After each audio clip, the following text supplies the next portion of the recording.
Who's going to win it?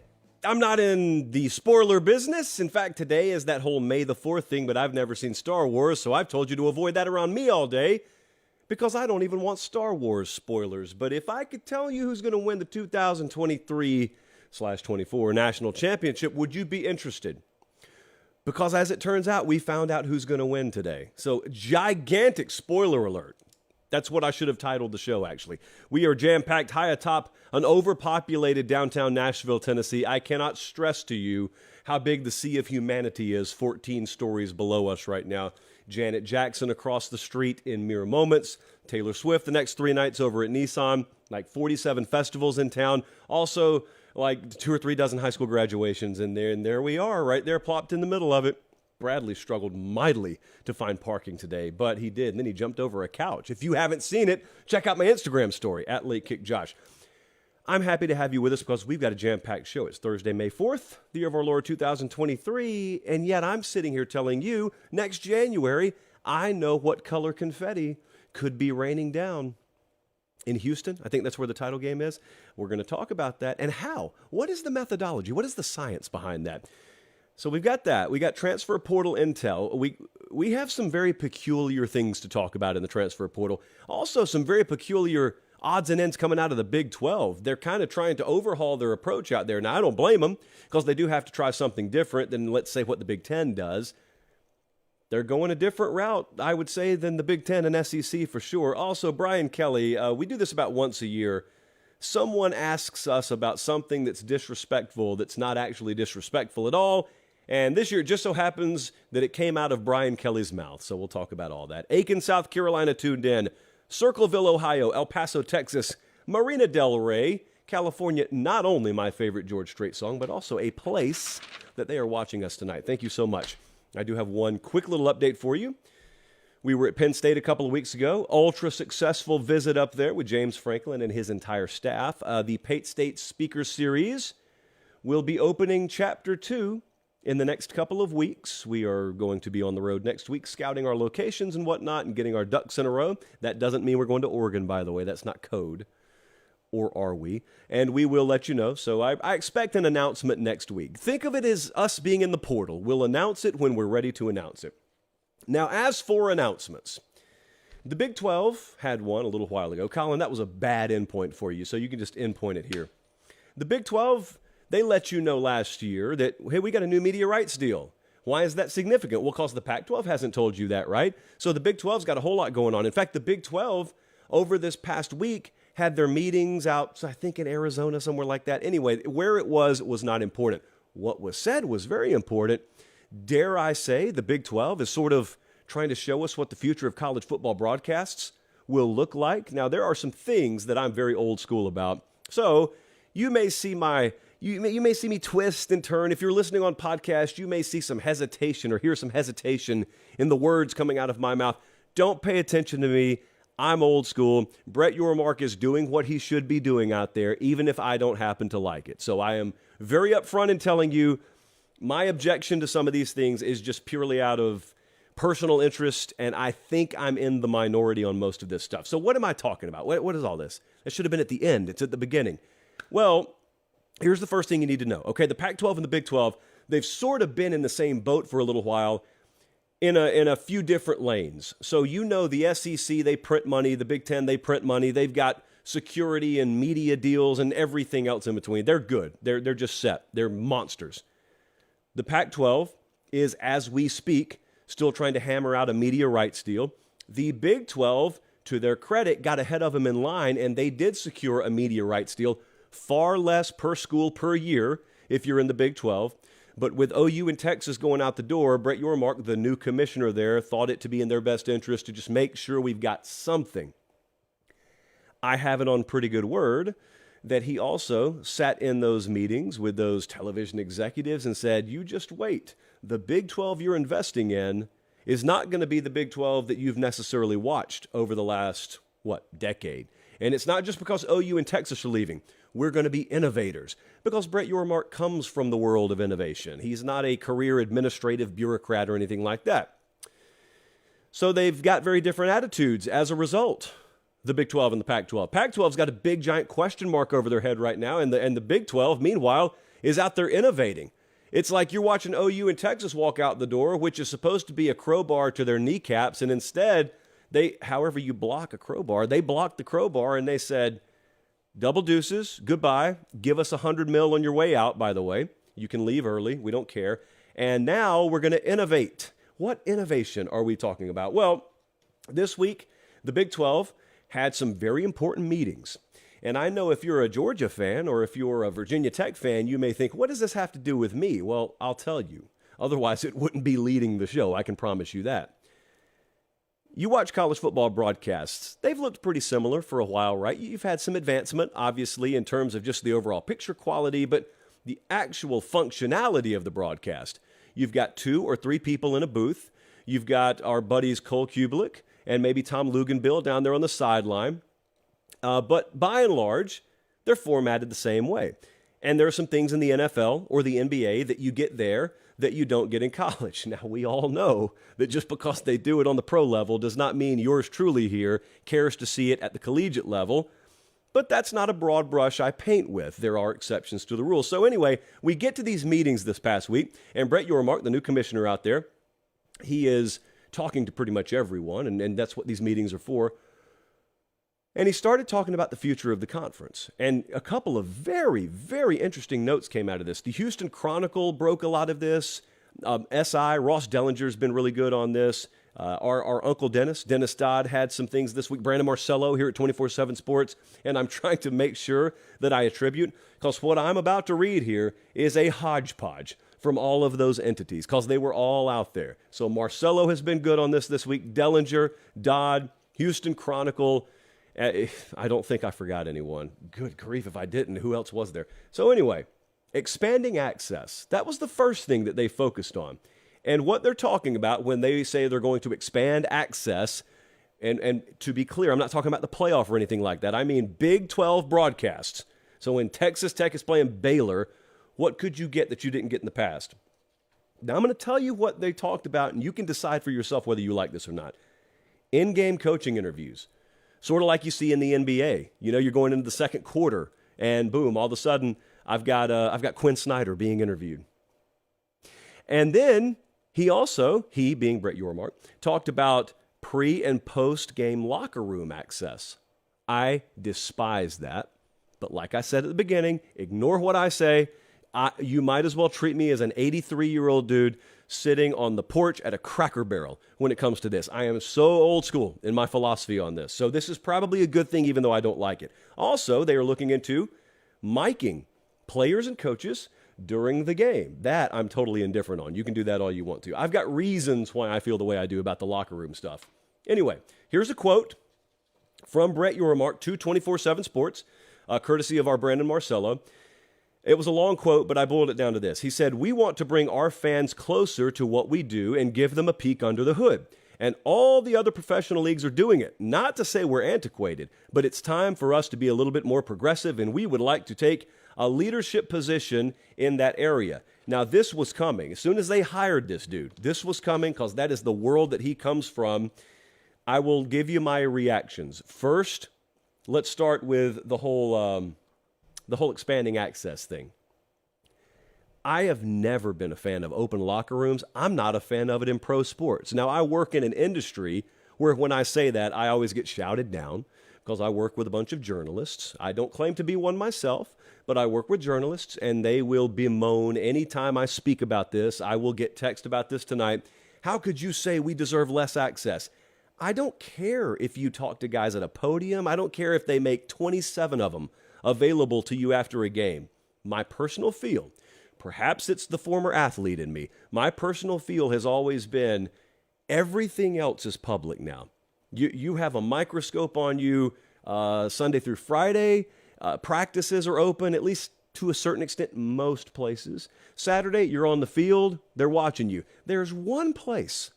There's one area left that's a little bit sacred, and you know once you get through those doors, you can loosen up the tie a little bit.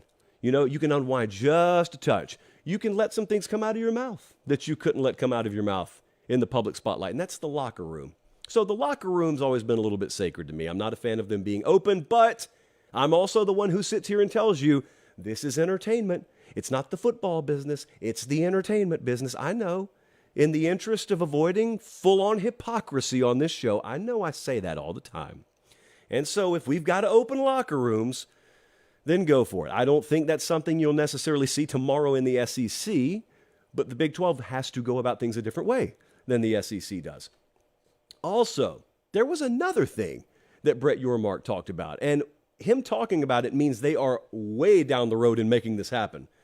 They're going to play games in Mexico. They're taking games to Monterrey and Mexico City, and they're going to do it as early as 2025. He talked about it being a very important market. He talked about it being an event capital, and he's right in both of those areas. I'm going to give you another old school warning here.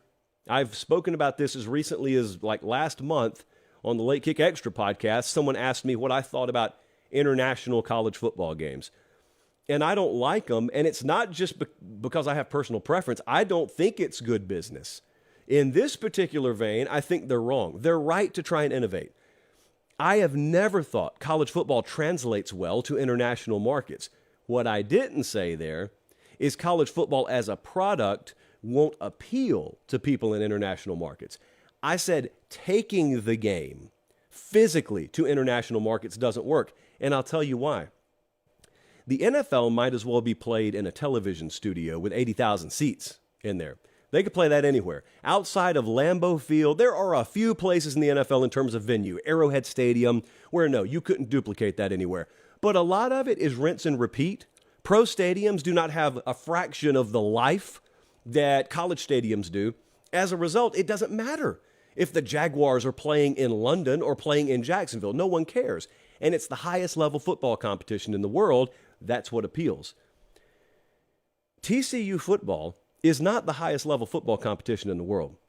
And you can take it to Mexico City or Monterrey, or you can put it in Fort Worth, and it's going to be the same product. The difference is what appeals about college football, what's always made college football the spectacle, is the game day environment.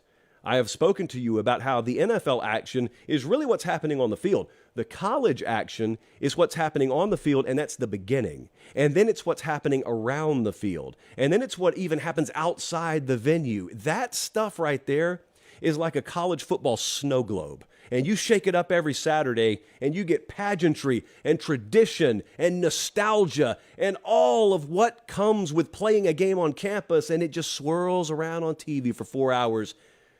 You take the players and the officials and the game, and you put it in Mexico City.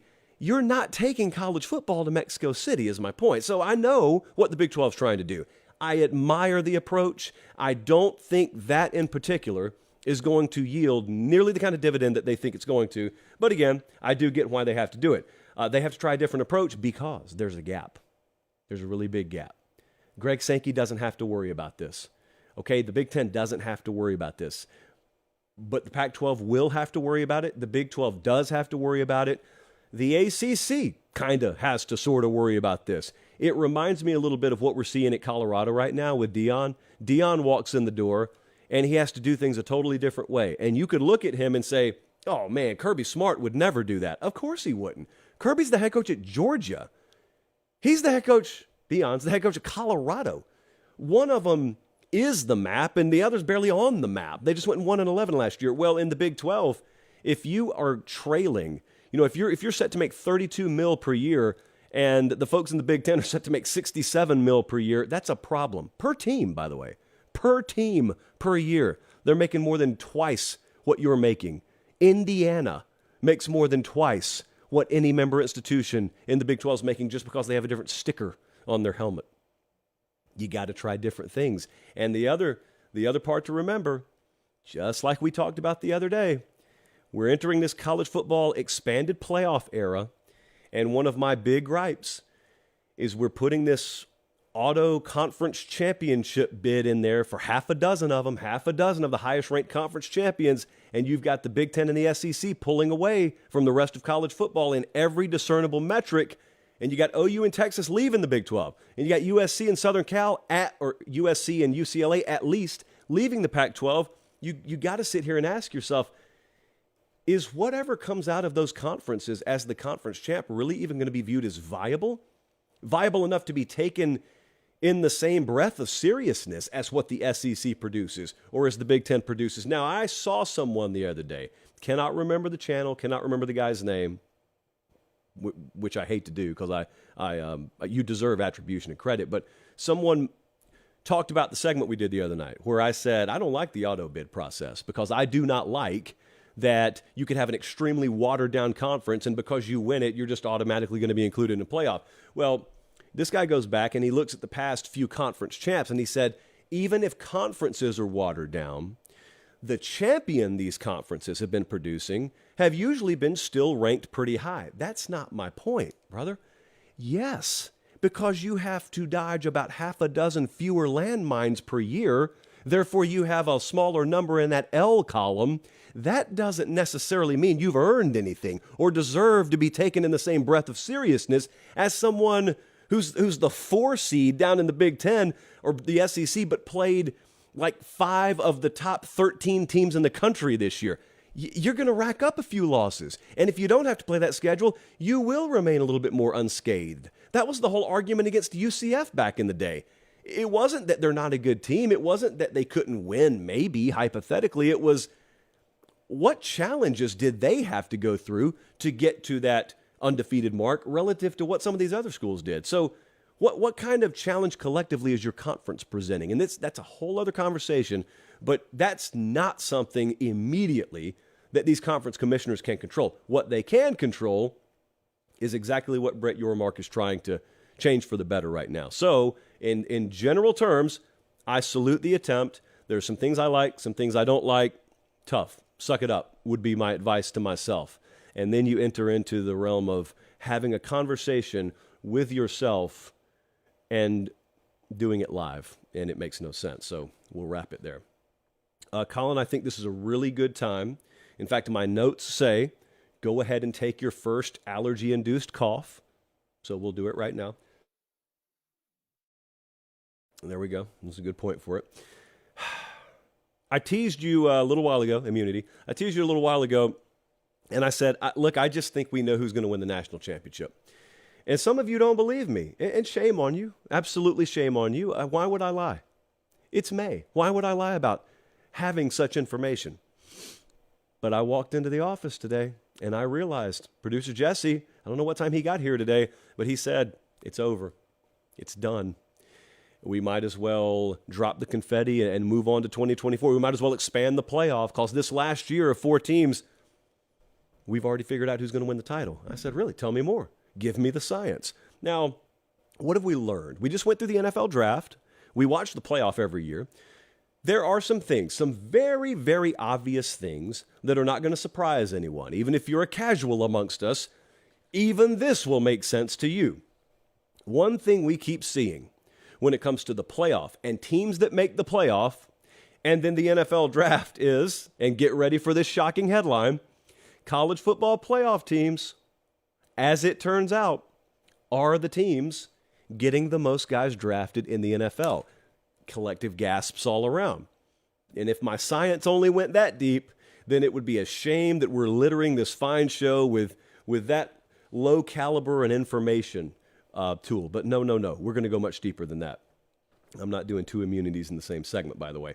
So 14. Now, here's a good stat. 14 of the last 16 college football playoff teams followed that playoff with being top 5 in overall players drafted. And you may think, oh, so the exceptions are, the TCUs of the world, right? No, TCU included. TCU had 8 guys drafted this past year, or this past couple of weeks ago.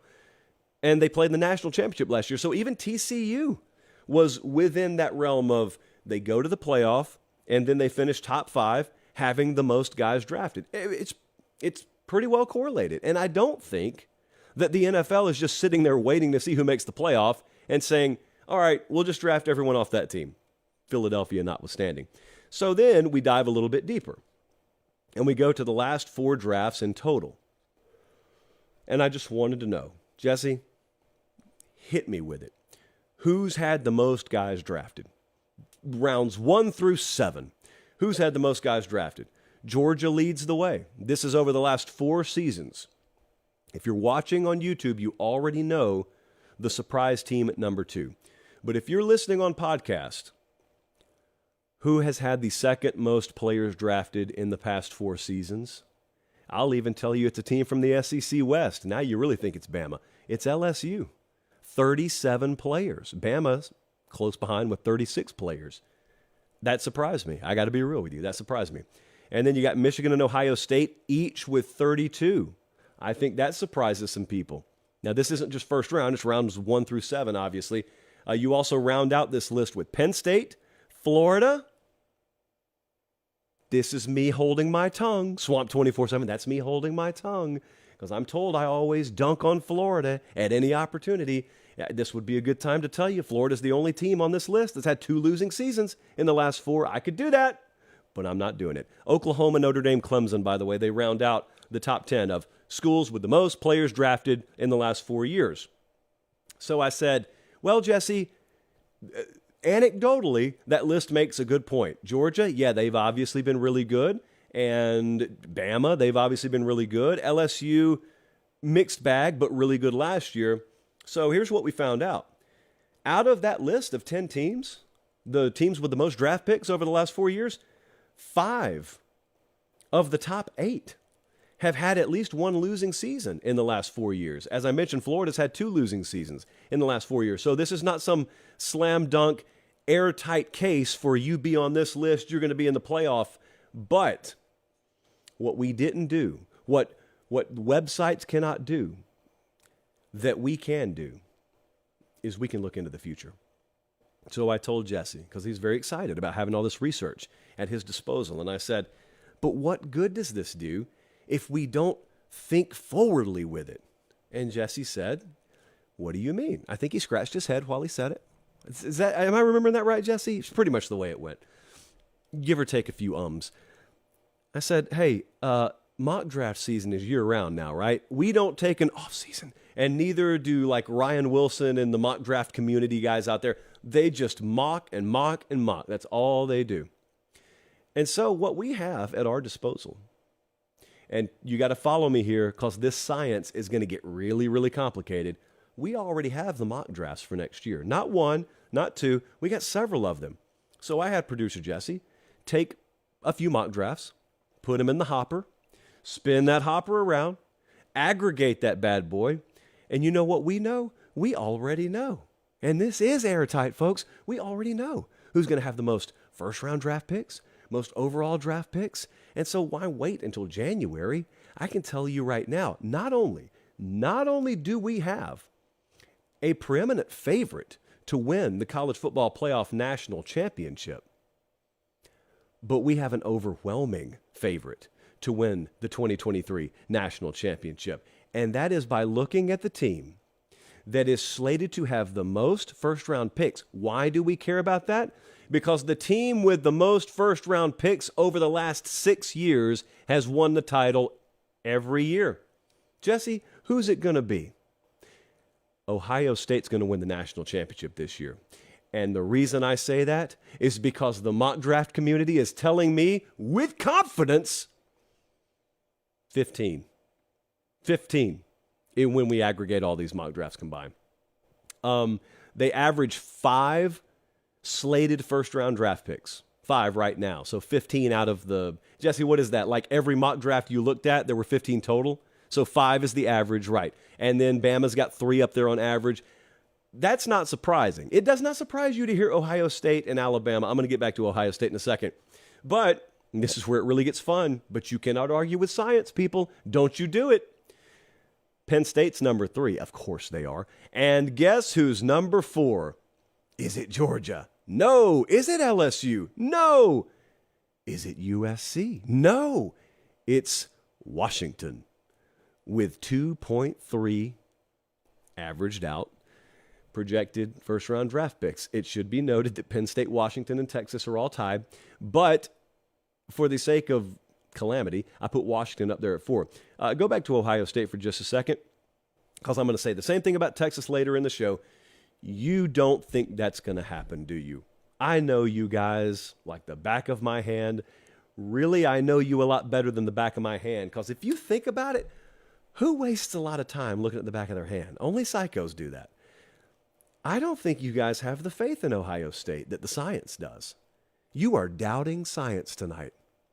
Did whomst amongst you thought that it would come to this on this evening here in early May?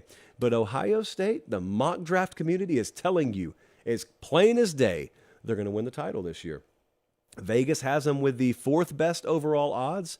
Yes, you heard that right. 4th best overall odds. Michigan has not so quietly crept into the catbird seat. They're the favorite to win the Big 10 this year. Georgia's the favorite to win it all. Bama's number 2. Michigan's number 3. Ohio State's number 4. There's LSU at 5. What do we think about this? Do you think Ohio State's good enough at offensive tackle? Do you think Kyle McCord will go wire to wire as the starter? Will Devin Brown take over? Will Devin Brown just win the job outright? We know they've got the depth in the backfield. We know they got the depth at quarterback. We know they've got the hungriest coaching staff probably in any sport in America, but especially college football. I am looking forward to this. I don't know what my prediction is going to be, but I expect very big things from the Buckeyes this year. And hey, so does the science. The end. Colin, time to cough again.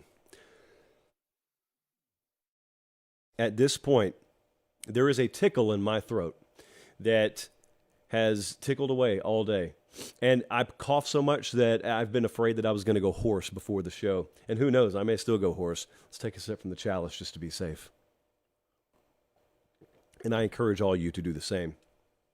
Just like I encourage you to visit our friends at Academy Sports and Outdoors. We are slated, and I do mean slated in all lowercase. We are slated to play a softball doubleheader tomorrow night. It's supposed to rain intensely. And if you think that's bad news for us, imagine spending like $2,200 of your money, of your parents' money, to head over to Nissan Stadium and see Taylor Swift tomorrow night, and then you just get soggy. Ugh. But anyway, we'll probably get rained out. They've got umbrellas for that at Academy Sports and Outdoors. If we don't get rained out, they've got all of the other equipment we need at Academy Sports and Outdoors. Think about what I just said. No matter what nature throws at me tomorrow, Academy Sports and Outdoors has me covered. Now, some of you don't play softball. Some of you are not going to the Taylor Swift concert. Some of you just want to go camping this week, and you may want to do some grilling while you're there. An unnamed employee within our midst here, not my staff, but within our midst here, purchased a grill a couple of weeks ago and had the audacity to tell me when I asked them if they bought it from Academy, I didn't know Academy has grills. Don't let that be you, people. Don't be the guy or girl who is the last at the party to know that Academy Sports and Outdoors not only carries grills, several brand names of grills. You're going to buy them anyway. Buy them at Academy. If you don't want to go glamping, if you want to go old school, rugged outdoors, sleep in a tent, just like the cavemen did it, with a few more luxuries and trappings, I'll grant you, Coleman Grill, for example, or Coleman Light, Academy's got you covered there too. They got everything you need. So if you can't get there in person, academy.com is your hookup. They always take care of us. We really, really appreciate the long-lasting partnership that we've had with Academy Sports and Outdoors. They're watching us in Albany, Georgia, the Bronx, New York, and Flemington, New Jersey, which reminds me, Jesse, I don't even think I told you this.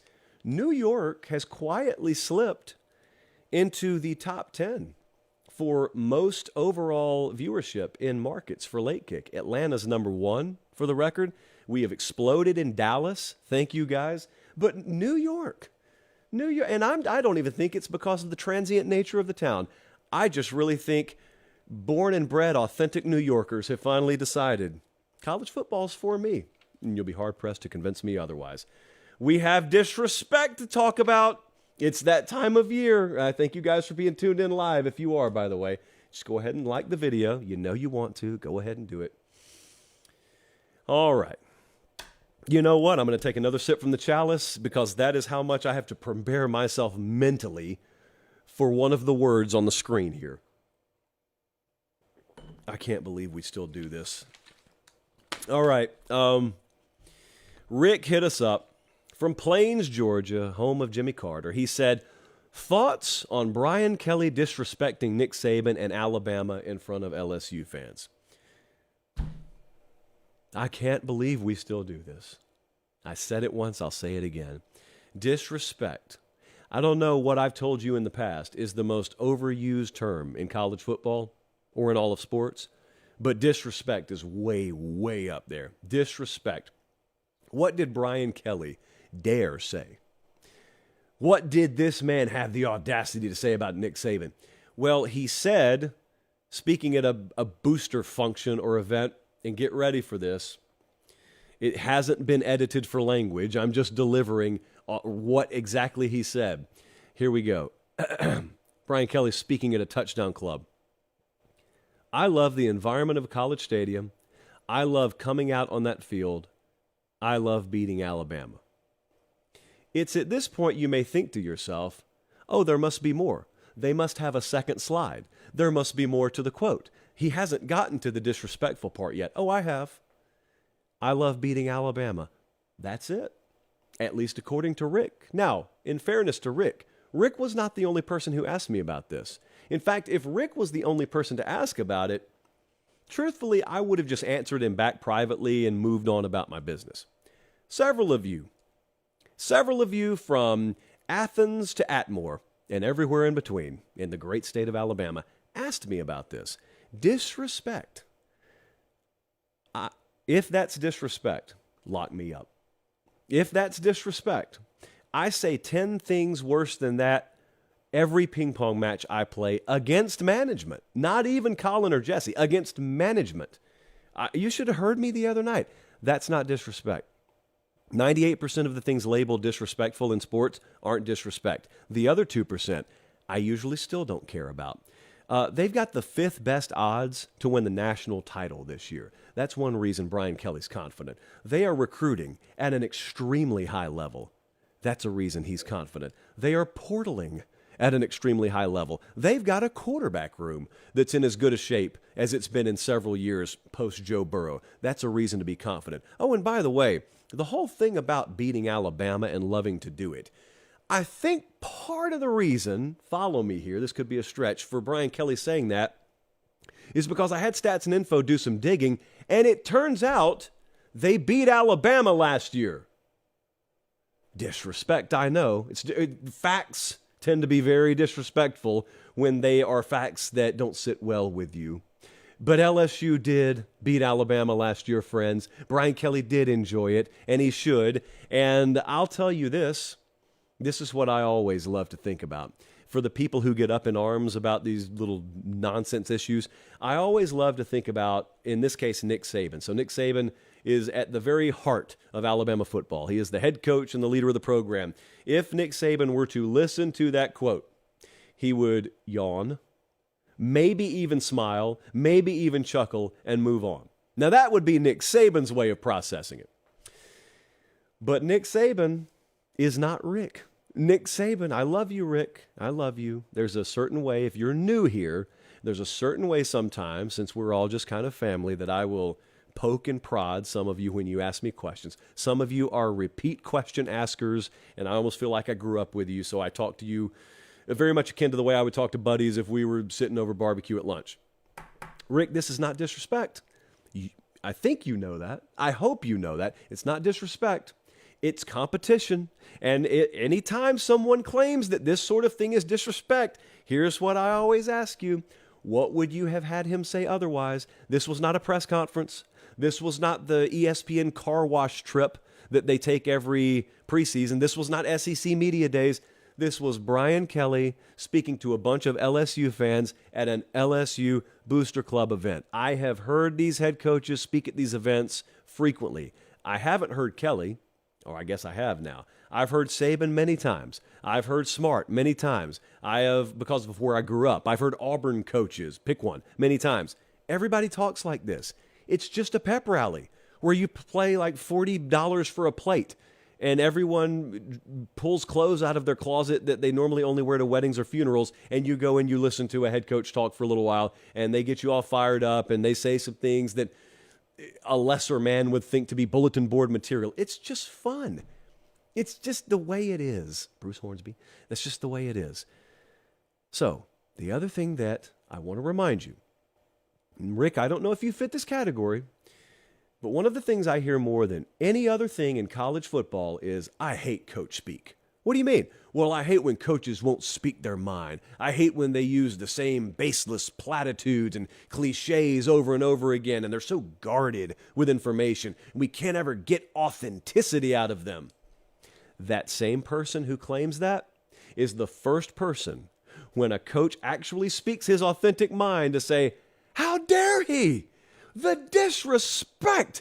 Gasp! Get him out of here! Why? What did he say? He said he likes beating his arch rival. What else did he say? No, that's it. You thought that was disrespectful? Wait till I take you down and just walk you around the street of any major American city. Wait till I take you into any functioning, competitive environment in an office building or sports or anything in between. It's just normal stuff, man. In fact, I would call that tame. I would almost call it like Brian Kelly doing stand-up. It's not, he probably didn't even say it with a serious face. It's just something you say. It's the booster class. It's the speaking circuit. Josh Heupel's doing it right now. I have not been to one of Josh Heupel's events, but they're doing the, Colin, what's it called? The Tennessee speaking trip. It's like the Orange Caravan or something like that. Anyway, I guarantee you that Josh Heupel has been asked a time or two about that win over Alabama. That's the breaks, man. That's why you win the games. You win the games, you can say whatever you want to. I can virtually assure you of this. You won't hear that same phraseology from Brian Kelly when he's at the podium here in Nashville, Tennessee in a few months for SEC Media Days. But in the meantime, talk as much as you want to. That's my approach.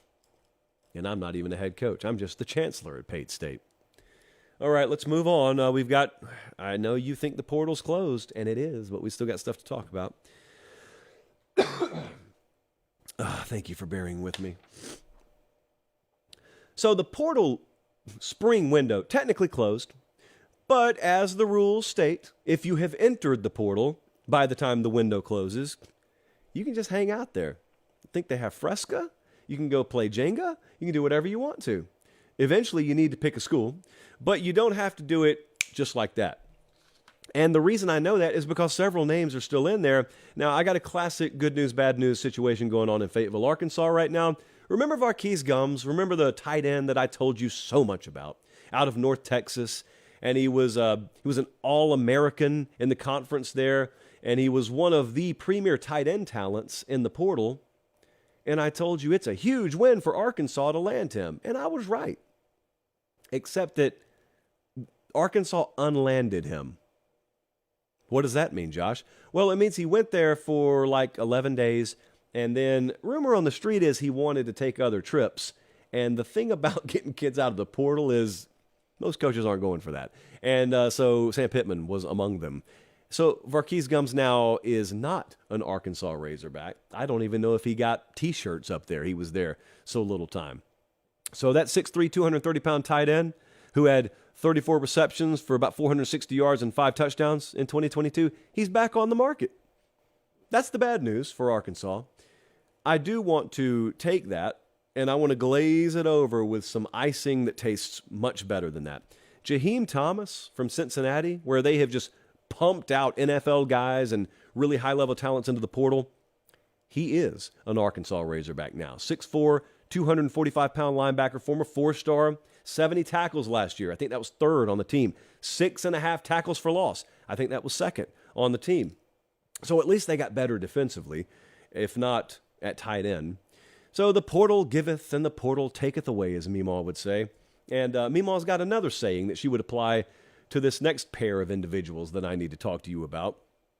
And that is the quarterback situation at Auburn is as muddy as it can get right now. Jesse, by the way, as I stall, I need you to confirm for me that no news has broken in the last 39 minutes since we've been on air, because as you know, this is my nightmare when we do live shows during transfer portal season. Someone's just going to announce while we're on the air. Okay, no news. It's not only a good Lone Star song from the 90s, it is the current state of affairs at Auburn. TJ Finley is in the portal. Payton Thorne is being crystal balled to Auburn left and right. This is what Meemaw would call a classic Lee County quarterback conundrum. We got one guy going out the door because he thinks one more guy is coming in the door. Payton Thorne, of course, is in the portal from Michigan State, and I'm not even going to begin to retell you the story about what all went down in East Lansing that led to him going in the portal because the receiver who went in the portal because he didn't want to play with him was going in the portal. Therefore, since he's going to be in the portal and I lost my other top receiver to the NFL, I'm going in the portal. You're not okay. I'm not okay. But that's okay because no one's okay. The Michigan State portal story. Or is it? Because I've got an update that's a little more positive for Michigan State in a second. But anyway, back to the Lee County quarterback conundrum. It looks like Payton Thorne is going to be the quarterback at Auburn, or it looks like he's going to be a quarterback at Auburn. Now, I have seen Robbie Ashford be pretty vocal on the gram lately, saying, you guys are going to regret doubting me. I hope he's right for his sake. But it looks like Hugh Freeze, and it has sounded like Hugh Freeze needs at least another warm body in that quarterback room, and I think it's going to be Payton Thorne. Now, Payton Thorne has never been a guest on the show, but I impersonated him the other night, and I told you, and I'll tell you again, if Payton Thorne were sitting here, he would tell you, if I'm healthy, I can be a very, very high-level quarterback. 6'2", 210, got nearly 6,500 yards passing, 50 touchdowns, well, 49. Also, 24 interceptions. We do have to mention that over 3 seasons. We think that's going to happen. Several crystal balls are pouring in for that, so let's just wait and see. Now, in the interest of ending things on a good note for everyone we've spoken negatively of, let's talk about Michigan State. You know, we saw a couple of guys go in the portal the other day. We saw 3 of them, actually. And one of them we just talked about, Payton Thorne. Keon Coleman went in. We're going to talk about him in a second.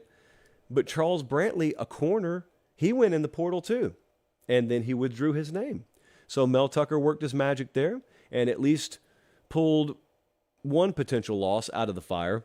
I guess we're not going to end on such a positive note because I do still have to talk to you about Keon Coleman. This is a very big story to follow. You want to talk about the biggest remaining domino to me in the whole transfer portal picture here, it's Keon Coleman. Keon Coleman is a very good receiver. Out of Michigan State, went in the portal a couple of days ago. And let me tell you where he's got a visit set up. He's got a visit set up at Florida State. Coleman's every bit of 6'4", really big-bodied receiver. I've seen him in person before. Absolutely fits his measurement bill. If he lands at Florida State, that will give them a trio of 6'4+ receivers for a returning quarterback to throw the ball to. Because you got Johnny Wilson there, Hakeem Williams, and if I add Keon Coleman to that mix, that is serious size, and not Clemson size either. There's versatility, there's maneuverability, there's speed, there's a lot more than just a big body in those guys. And at the very least, there's more than that with Keon Coleman because we've seen him prove it. Former 4-star in the 2021 cycle, and so that's what we're watching there. I also need to mention to you Caleb Brown, before I get to the final point here. Caleb Brown, 4-star receiver that was at Ohio State. He's committed to Iowa. He was the number 78 overall player in the class of 22. Iowa has looked around and they've said, well, if we can't necessarily match up with some of these teams in the Big Ten, we can go take as many pieces from them as we can. So they went and got McNamara, the quarterback from Michigan. They got Erick, the tight end from Michigan. And they just got Caleb Brown, wide receiver from Ohio State. And I mean this in all sincerity when I tell you it can't get worse offensively for him. It really can't. So good on Kirk and Brian Ferentz up there. Now, lastly, I want to mention to you something that didn't happen. Maalik Murphy, quarterback who lit up the Texas spring game and is running with the 2s out there, even though most people would have told you he was running with the 3s in spring. Absolutely not. Maalik Murphy, not so shockingly, got a ton of interest from, as Chris Hummer reported today, multiple SEC teams, at least one Big Ten team, and at least one Pac-12 team. And that's interesting, of course, because Murphy was never in the portal. And I know that it shocks some of you to know a little bit of tampering. So just some light tampering going on there with Maalik Murphy. I know it shocks you. I may dishearten you. But yes, this is a dangerous world we live in. Well, Sark in Texas were able to keep him on board. That's no small task. And they were able to do that. That's a guy who could end up playing meaningful downs for Texas this year. Because if what happened last year with Quinn Ewers going down were to happen again this year, Arch Manning's not the guy that's going to be on the field. That right there, Maalik Murphy, that's the guy that's going to be on the field. Just like at Georgia, Carson Beck goes down. It's going to be Brock Vandagriff because you kept him on campus. Keeping these backup quarterbacks is obviously a huge deal. It's just a more rare feat to pull off this day and age. But I tweeted out last night something that it was very coded because it had to be, because I can't mention names. But Murphy is absolutely one of them I was talking about when I said this transfer portal season, I know it seemed wild, but if some of these collectives didn't step up and keep big names from moving, it would have been 10 times more wild. Maalik Murphy was one of them. Murphy could have been on the move. The Texas folks stepped up and put together an NIL package that kept him on campus. And let me tell you something. Maalik Murphy is not the biggest name that was held on to that very quietly was testing the waters out there. I'll leave it at that. So it was thought that this was going to be a wild cycle and big names were going to be in there. And some of them were, but some of the bigger names that could have been in there weren't because collectives stepped up and they paid money to keep their best players. I guess in the NIL world, if it were going to exist in it, that's kind of sort of how it should work, shouldn't it? So there you go. I'm not done talking about Texas yet. Just a sip from the chalice because we have to transition because it's mood tracker season. Texas mood tracker time. What is the mood? Now, I have some very, very close personal contacts at Texas. And so when it's time to do the Texas mood tracker, I don't have to do anything more than text them. And so I texted one of my good close contacts at Texas today. We'll call him Stanley. And I said, hey Stan, what would you say is the mood at Texas right now? He said, cautiously beyond optimistic. That was all. That was enough. That was good for me. Then he kept going, and he said, we are walking a tightrope to Babylon, but it's a long fall to the pit of despair.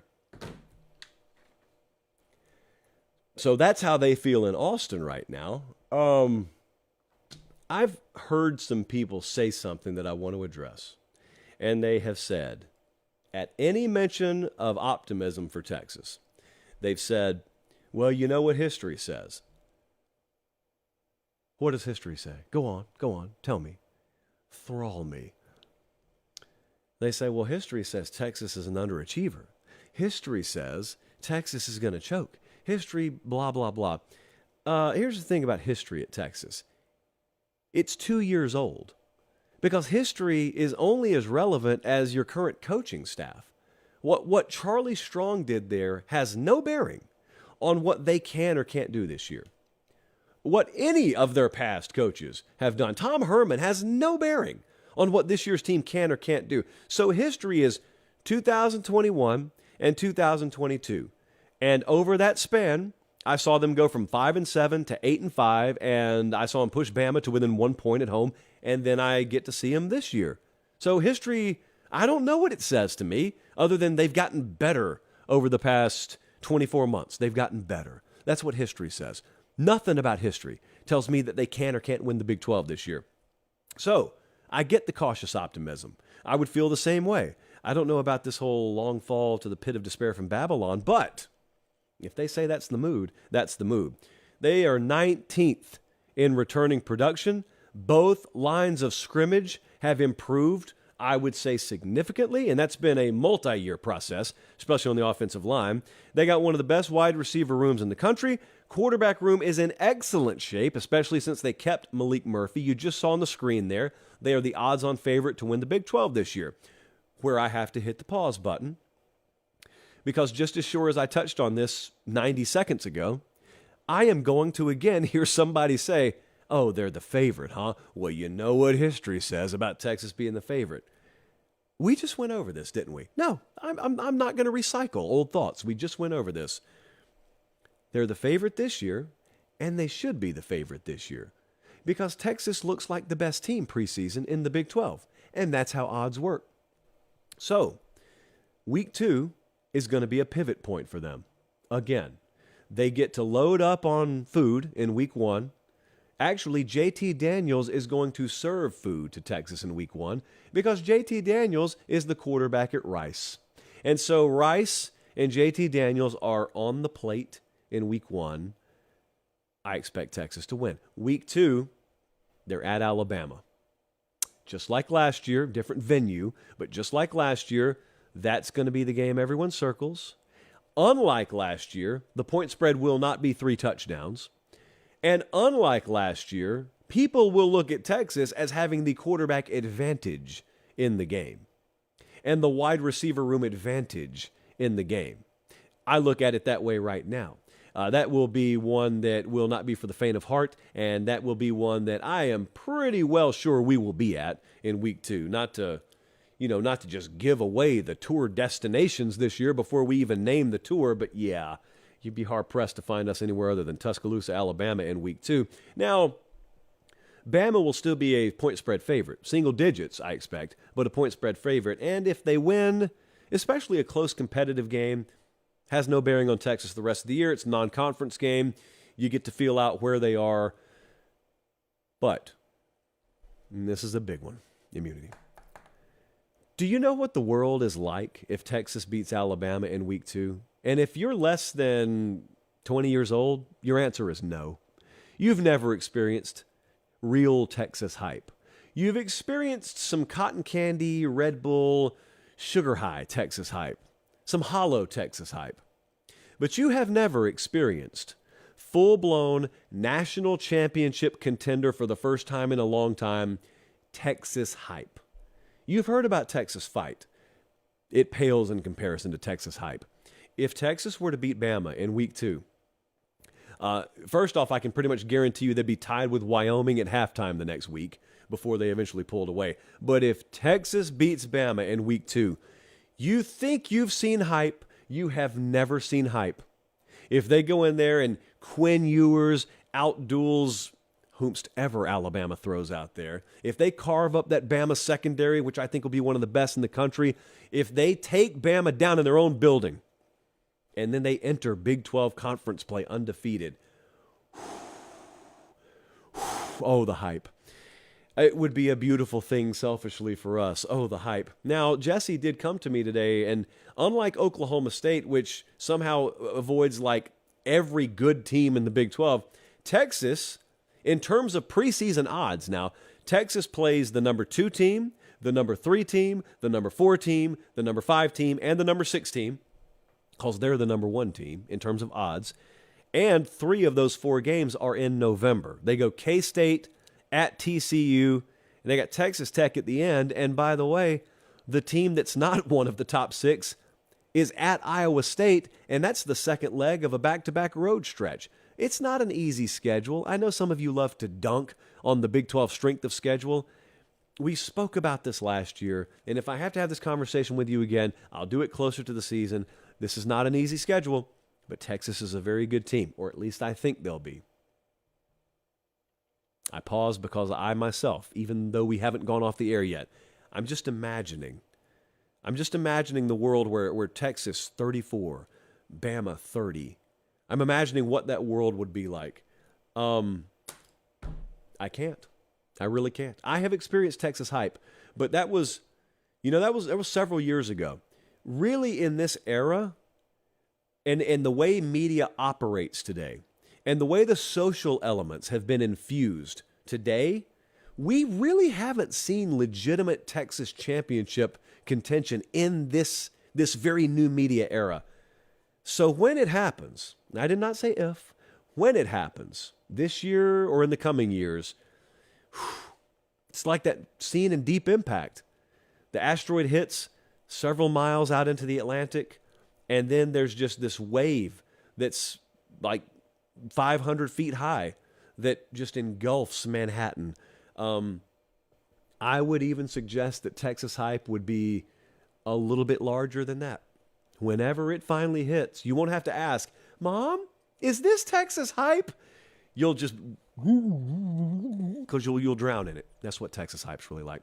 I thank you guys so much for being tuned into the show tonight. If you haven't already, and hear me when I say this, there's only one thing we need you to do. And that is, if you're watching on YouTube, subscribe to the channel. If you're listening on podcast, subscribe to the feed. And you may think there's something else. Nope, nothing else. That's it. You've made this show a massive success, and because of that, we get to do all sorts of things that we never thought we'd be able to do. So thank you for that. No off season. We'll keep it rolling for... I'm going to acknowledge him because he jumped over a sofa today. For Junior Director Bradley, for Director Colin, for Producer Jesse, I'm Josh Pate. Take care. We'll see you back here Sunday night. And until then, God bless.